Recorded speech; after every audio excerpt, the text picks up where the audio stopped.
محمود خان اچکزئی قومی اسمبلی میں opposition leader مقرر۔ اسپیکر قومی اسمبلی سردار ایاز صادق نے تقرری کا اعلان کر دیا، نوٹیفیکیشن جاری۔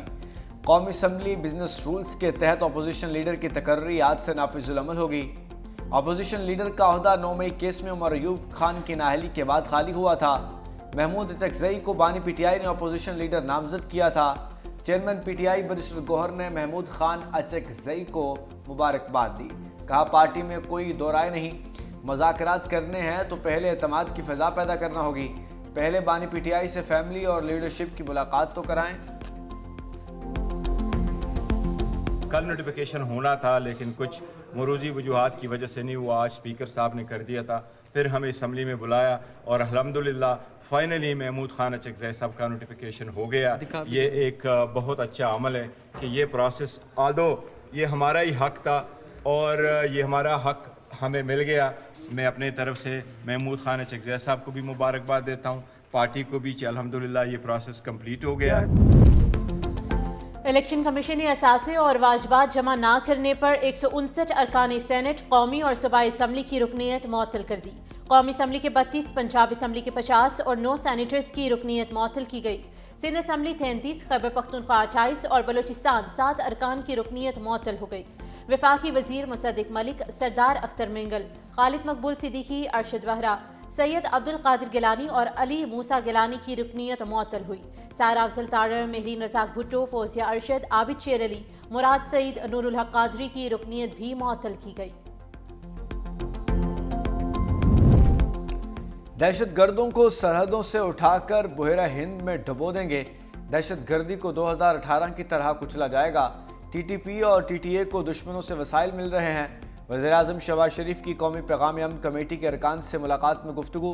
کہا ٹی ٹی پی اور ٹی ٹی اے کے خلاف تمام ثبوت موجود ہیں۔ دہشت گردی کے خلاف جنگ میں ہم نے دوسرے ممالک کو بھی بچایا۔ افواج پاکستان نے مار کے حق میں بھارت کو شکست فاش دی۔ بھارت کو ایسا سبق سکھایا رہتی دنیا تک یاد رکھے گا۔ یہ بھی کہا ہم نے قرضوں سے نجات حاصل کرنی ہے۔ کام مشکل ضرور ہے، ناممکن نہیں۔ آج ہم تیزی سے ترقی کی منازل طے کر رہے ہیں۔ پیچیدہ معاملات کو مل بیٹھ کر حل کرنے کی ضرورت ہے۔ الیکشن کمیشن نے اسلام آباد بلدیاتی انتخابات کا شیڈیول واپس لے لیا۔ حکومت کی جانب سے 10 جنوری کو اسلام آباد بلدیاتی حکومت ترمیمی آرڈیننس جاری کیا گیا۔ آرڈیننس میں اسلام آباد میں مقامی حکومت کا ڈھانچہ تبدیل کیا گیا۔ مقامی حکومتوں کے الیکشنز کا موڈ بھی تبدیل کیا گیا۔ الیکشن کمیشن اسلام آباد میں مقامی حکومتوں کے الیکشن کا پروگرام واپس لیتا ہے۔ الیکشن کمیشن نے اسلام آباد میں 15 فروری کو بلدیاتی الیکشن شیڈیول کا اعلان کیا تھا۔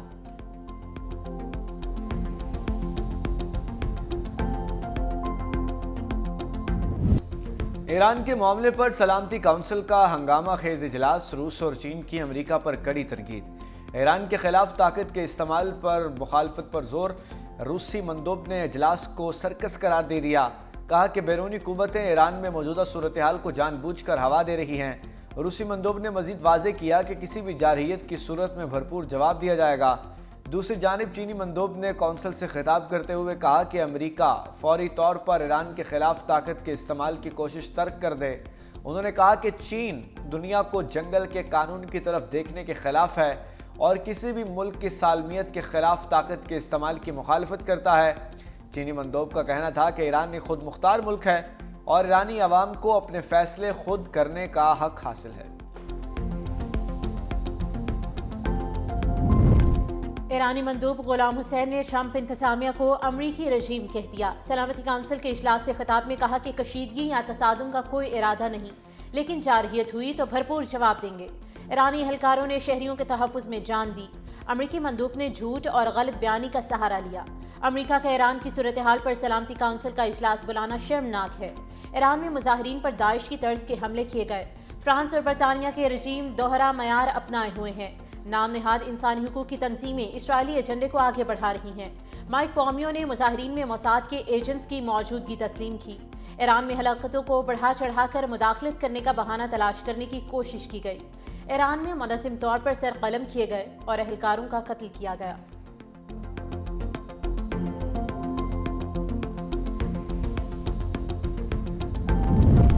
پاکستان نے ایران میں بیرونی مداخلت یو این چارٹر کی خلاف ورزی قرار دے دی۔ پاکستان کے مستقل مندوب عاصم افتخار نے سلامتی کونسل کے اجلاس سے خطاب میں کہا مستحکم ایران پاکستان اور خطے کے مفاد میں ہے۔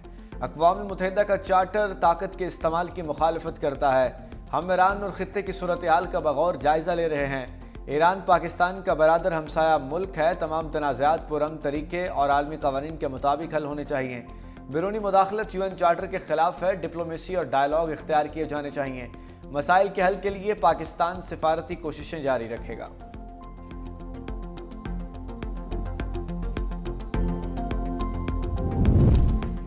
ٹرمپ نے ایران پر حملے کا ارادہ آخری لمحوں میں بدل دیا۔ برطانوی اخبار کا دعویٰ۔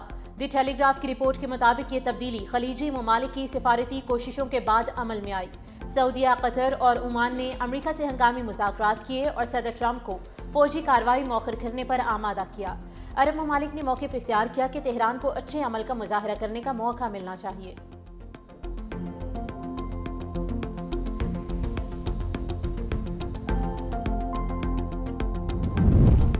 اسرائیلی بمباری سے تباہی کے بعد امریکہ کو غزہ میں امن کا خیال آ گیا۔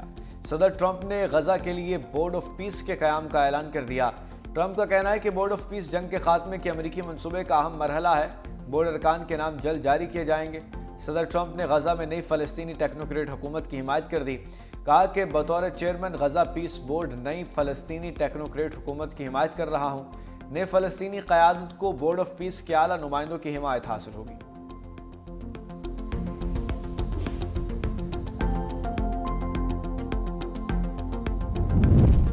وفاقی وزیر داخلہ محسن نقوی اور وزیر اعلیٰ بلوچستان سرفراز بگٹی کا کوئٹہ میں فرنٹیئر کور بلوچستان نارتھ ہیڈ کوارٹر کا دورہ۔ یادگار شہداء پر حاضری دی، پھول رکھے، فاتح خوانی کی اور شہداء کی لازوال قربانیوں کو خراج عقیدت پیش کیا۔ IGFC بلوچستان نارتھ نے فورس کی تربیت، آپریشنل تیاریوں اور پیشہ ورانہ صلاحیتوں کے بارے میں بریفنگ دی۔ وزیر داخلہ محسن نقوی نے دہشت گردی کے خلاف جنگ میں FC بلوچستان نارتھ کی قربانیوں کو خراج تحسین پیش کیا۔ کہا FC بلوچستان نارتھ کی قیام امن اور فتنہ الہندوستان کے خاتمے کے لیے قربانیاں ناقابل فراموش ہیں۔ وزیر اعلیٰ بلوچستان سرفراز بگٹی کا کہنا تھا کہ بلوچستان حکومت دہشت گردی کے خلاف جنگ میں اپنی فورسز کے شانہ بشانہ کھڑی ہے۔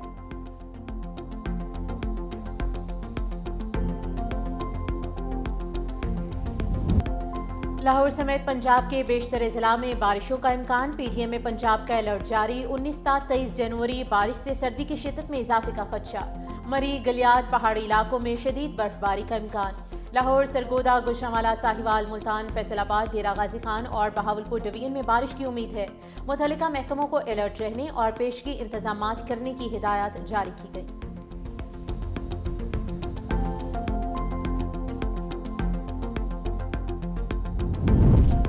عوام کی امیدوں پر پانی پھر گیا۔ حکومت کا پیٹرولیم مصنوعات کی قیمتیں کم نہ کر سکیں۔ حکومت نے عوام کو ریلیف دینے کے بجائے پیٹرولیم لیوی بڑھا دی۔ ذرائع کے مطابق پیٹرول پر 4 روپے 65 پیسے اضافہ، فی لیٹر لیوی 79.62 روپے سے بڑھ کر 84.27 روپے، ڈیزل پر 80 روپے اضافہ، لیوی 75.41 روپے سے بڑھ کر 76.21 روپے ہو گئی۔ ماہرین کے مطابق لیوی برقرار رہتی تو پیٹرول 4.5 روپے سستا ہو سکتا تھا۔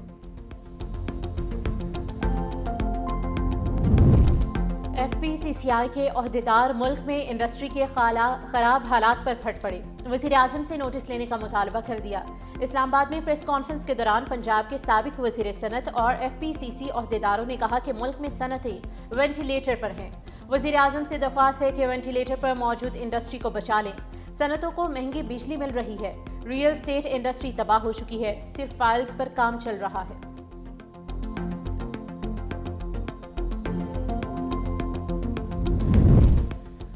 مصنوعی ذہانت پر گفتگو کی بجائے عملی نفاذ ناگزیر ہے۔ AI کو عام فہم بنا کر دیگر شعبوں کی وسعت دی جا سکتی ہے۔ وفاقی وزیر برائے انفارمیشن ٹیکنالوجی شیزا فاطمہ کا تقریب سے خطاب۔ کہا انڈس AI پالیسی صنعت اور ٹیلنٹ کو یکجا کرنے کا سبب بنے گا۔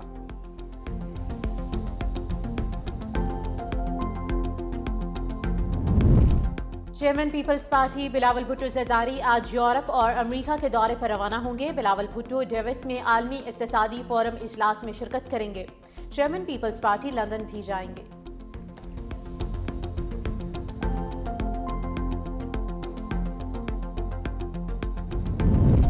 اسلام آباد میں گاڑیوں پر ایم ٹیگ کی ڈیڈ لائن ختم، بغیر ایم ٹیگ گاڑیوں کے خلاف کارروائیاں جاری۔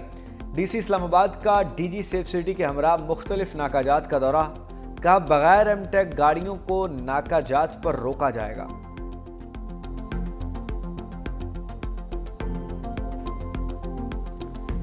افغان طالبان کی اعلیٰ قیادت میں سخت اندرونی اختلافات، طالبان حکومت اب عملی طور پر 2 دھڑوں میں تقسیم۔